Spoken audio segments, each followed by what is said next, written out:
Bom dia. Vamos começar com eu não sei, né? Mas a palavra de Deus sabe. Vamos nessa manhã ler Ezequiel 18, 21 a seguir. E depois vamos conversar um pouquinho.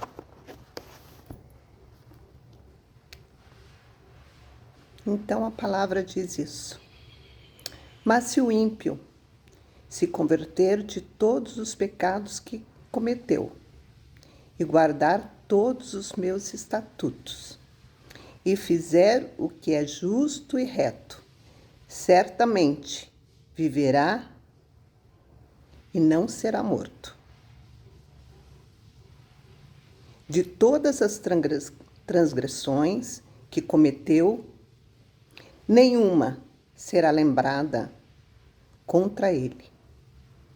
Pela justiça que praticou, viverá. Porém, diz a palavra de Deus,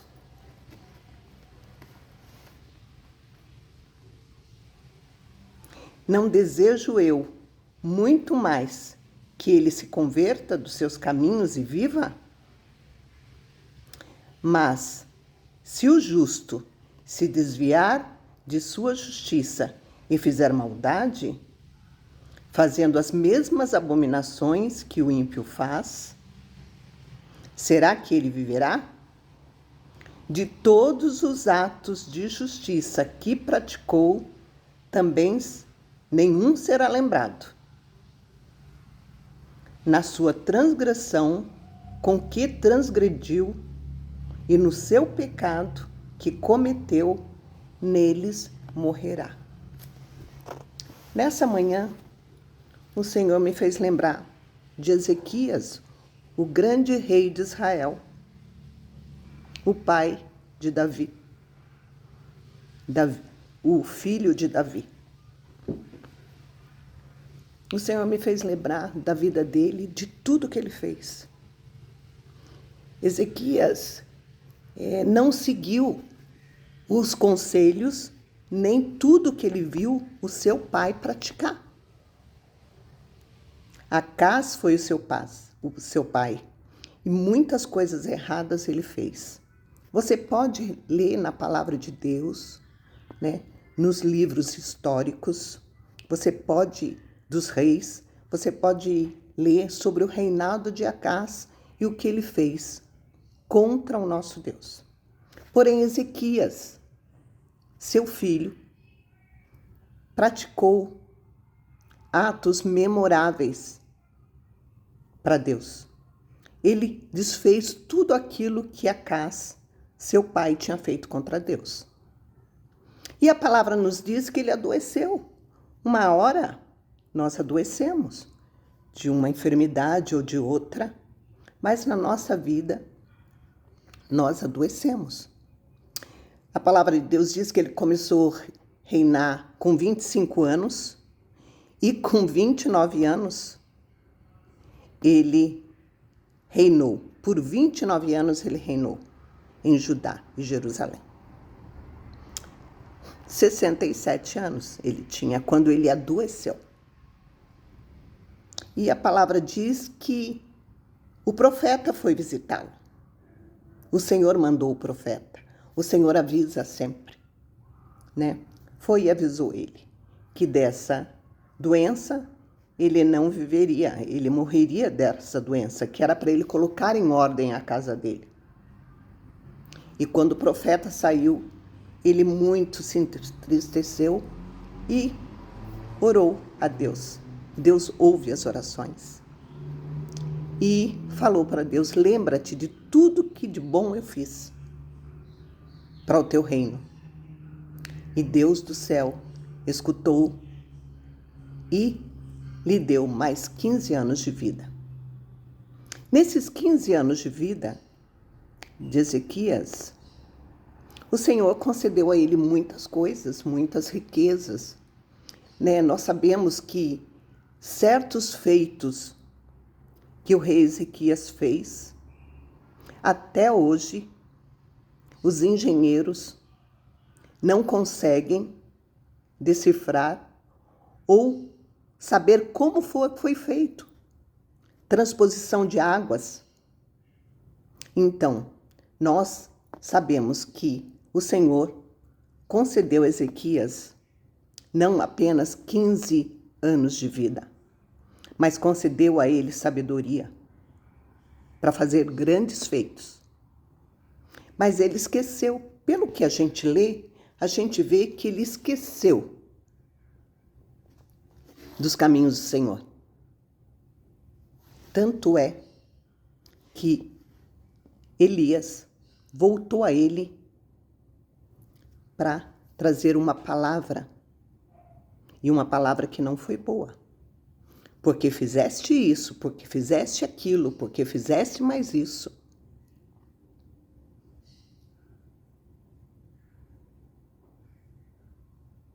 Eu vou agir assim e agir assim. E nós vemos a seguir o que acontece. Deus avisou a ele o que aconteceu aos filhos dele. Por quê? Por causa do proceder do pai. Manassés, o pior rei de Israel, nasceu nesses 15 anos que o Senhor deu para Ezequias. O que foi que ele ensinou para esse filho nesses 15 anos que Deus deu para ele, a mais? Nós sabemos que formação com temor a Deus não foi dado a Manassés, porque Manassés, como nenhum outro rei, queimou os seus filhos no fogo, em sacrifício a Moloque. E essa palavra nessa manhã me faz refletir sobre o que nós fazemos dentro da nossa casa. Aquilo que o Senhor nos concede, que é saúde, que é um bem-estar, que é um dinheiro, um pouco mais. O que nós temos feito dentro da nossa casa quando o Senhor vem e nos abençoa? Nós temos trazido a arca do Senhor dentro da nossa casa, junto com os nossos filhos? Ou é só ir na igreja e deixar na escola o filho observa o caminhar do pai? O filho observa aquilo, os testemunhos do pai e da mãe. Isso me traz à memória situações na minha vida que muitos disseram: estava sempre na casa, seus filhos iam sempre na casa dos seus pais. Eu agradeço a Deus, porque os meus pais, o pastor Jason Rodrigues de Santana, sempre abriu as portas, pelo menos em tempo de férias, para os meus filhos estarem lá. Porque nessa época, embora eu não estivesse longe dos caminhos do Senhor nas minhas atitudes, eu não ensinava os caminhos do Senhor para os meus filhos. Mas o meu pai, quando abriu a porta para que os meus filhos passassem férias com eles, ensinou os meus filhos as coisas do alto, as coisas de Deus. Meus filhos, na minha casa, nunca contemplaram situações difíceis, situações que poderiam levá-los a estar longe do Senhor. Porém, eu não os ensinei na minha casa os caminhos do Senhor. Graças a Deus, o Senhor tem olhado com misericórdia para minha família. Meu pai deixou um legado para mim. Não deixou herança, mas deixou um legado para a minha vida. O rei Ezequias deixou herança para Manassés, mas não deixou um legado. Porque Manassés queimou os seus filhos no fogo. Os filhos de Ezequias foram levados para ser eunucos, foram mortos. Eu não sei quantos filhos teve o rei Ezequias, mas eu sei que o filho mais novo dele, o filho que nasceu na sobrevida de Ezequias, a vida que Deus concedeu a ele, o filho que nasceu nesse período, foi o pior rei de Israel, foi o pior rei de Judá. Mas a palavra de Deus diz que se aquele que fez o errado se converter, se arrepender e fizer boas coisas, é o que diz aqui em Ezequiel 21, 18, 21. Da mesma maneira que aquele que fez tudo de bom e passa a praticar o mal, recebe o mal, aquele que fez tudo de mal e começar a praticar o certo, o Senhor vem e o resgata. Foi o que aconteceu com Manassés. Manassés foi levado cativo para a Babilônia e lá se arrependeu. Então ele sabia que estava fazendo errado. Ele sabia o caminho certo a seguir, mas preferiu fazer errado. Preferiu pegar para si o legado de Acás e cometer tantas atrocidades. Mas a palavra de Deus diz que Manassés se arrependeu quando estava no cativeiro e o Senhor o trouxe de volta. Então, nessa manhã, eu digo, não importa aquilo que você fez de errado. Se você tiver consciência disso, pedir perdão de todos os seus erros e pecados, o Senhor muda a situação. O Senhor vai lá e te resgata. Mas também aquele que fez tudo certo, como o rei Ezequias, mas não soube usufruir de maneira correta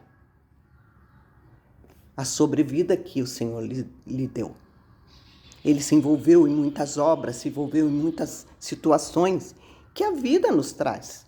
A vida nos traz muitas situações diferenciadas por ter dinheiro, por não ter dinheiro. Mas o que nós fazemos diante dessas situações que se apresentam à nossa frente? Como nós agimos? Em primeiro lugar, sempre está o Senhor. O Senhor vê tudo. Tudo é por Ele, tudo é para Ele, tudo é para Ele. Se eu brinco, é para Ele. Se eu me divirto, é para Ele. Se eu trabalho muito, tudo que eu faço, eu devo fazer como se estivesse fazendo para Ele. Nós devemos colocá-lo sempre sentado à nossa mesa. Sempre sentado à nossa mesa. Se estamos brincando, Ele está presente. Se estamos na igreja, Ele está presente. Se estamos no trabalho, Ele está presente. Ele é o Senhor das nossas vidas. E devemos render a Ele todo louvor e toda adoração. Ele é o Senhor da vida. Ele é o Senhor dos negócios. Ele é o dono do ouro e da prata. A palavra dele promete que nada vai nos faltar. quando nós nos colocamos nas mãos dele. Que nós venhamos, nessa manhã, ter consciência daquilo que nós devemos fazer e não fazemos. E daquilo que nós fazemos e não devemos fazer. É essa consciência que nós devemos ter. O que eu estou fazendo e não devo fazer? Não está contribuindo para o meu legado. Porque o legado é aquilo que você deixa para gerações. O meu pai, pastor Jason Rodrigues de Santana, 57 anos de ministério, no Belenzinho, ele deixou um legado. Aqui estou. Para quem eu vou deixar um legado? Para minha filha Carmen? Para o meu filho Diego? Para o meu filho Jeff? Para minha filha Fabiana? Para minha filha Caroline? Para os meus netos? Para quem eu vou deixar o legado? Com o meu testemunho, com o meu proceder de vida. Para quem? Herança? A traça corrói. Propriedade? Eu construo hoje uma casa, daqui 30 anos, como está a fundação dessa casa? Como está essa propriedade que eu construí? Filhos vão brigar, filhos vão vender, filhos vão gastar esse dinheiro. Mas o que é legado? Fica para gerações. Você tem se preocupado com o seu legado? Você tem se preocupado? Ou você está vivendo pelo hoje? Pela escola do seu filho? Pela vida do seu filho? Pela roupa que ele veste? Pelos brinquedos que você pode dar? Você está vivendo para quê? No dia de hoje, com relação ao seu legado. Espero que essa palavra nessa manhã tenha vindo de encontro ao seu coração, da mesma forma que veio de encontro ao meu coração. E quem sabe, amanhã ou depois, eu não sei, nós venhamos ter novamente uma conversação. Eu te amo. Um beijo no seu coração.